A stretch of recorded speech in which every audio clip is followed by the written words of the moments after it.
Here's why Adobe's share price has halved in 2022. For years leading up to 2022, Adobe has been one of the best performing shares in the S&P 500. Its flagship product, Creative Cloud, is the leader in creative software.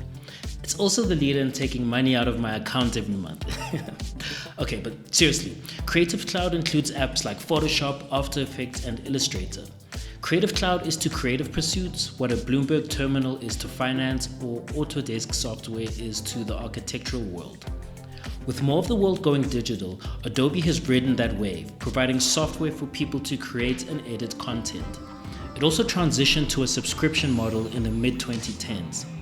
Now, over 90% of Adobe's revenue is subscription-based.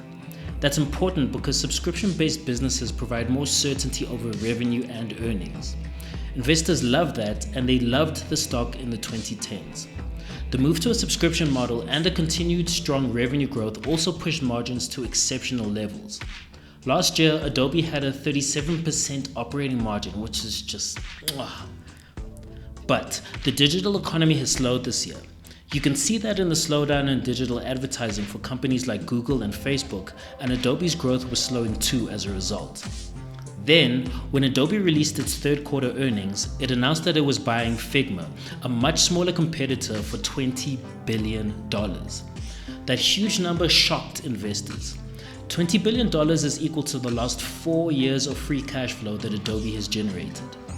Figma is expected to end the year with $400 million of revenue, so that $20 billion valuation equates to 50 times revenue. Figma is growing quickly, but wow, that's one hell of a price to pay, especially at a time when valuations have come under such pressure. Some people may be wondering why Adobe hasn't adopted the same playbook that Microsoft has adopted against competitors like Zoom. That is, bringing out your own version of your competitor's product, bundling it into your subscription or offering it for free, and then relying on switching costs to keep users from jumping ship to the competitor. I find this $20 billion Figma deal fascinating. On the face of it, it looks super expensive. There's no getting around that. But let's keep in mind, the Adobe management team isn't dumb. The Adobe CEO, Shantanu Narayan, has been CEO of Adobe since December 2007. And at least from an investor's point of view, he's done a great job. From the start of his tenure to the end of 2021, the share price was up 13.5 times or 20% a year. Free cash flow per share is up 14% a year or 6.5 times since he took over. Adobe's done quite a few acquisitions over his tenure, but they've generally been pretty small.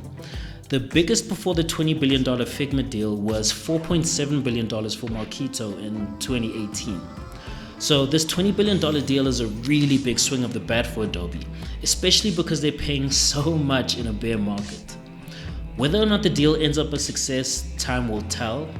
For now, investors are pressing pause. I'm a subscriber to Creative Cloud, but I've never used Figma myself. For those of you that are Creative Cloud users or Figma users or both or neither, I'd love to hear your thoughts on the deal in the comments section below.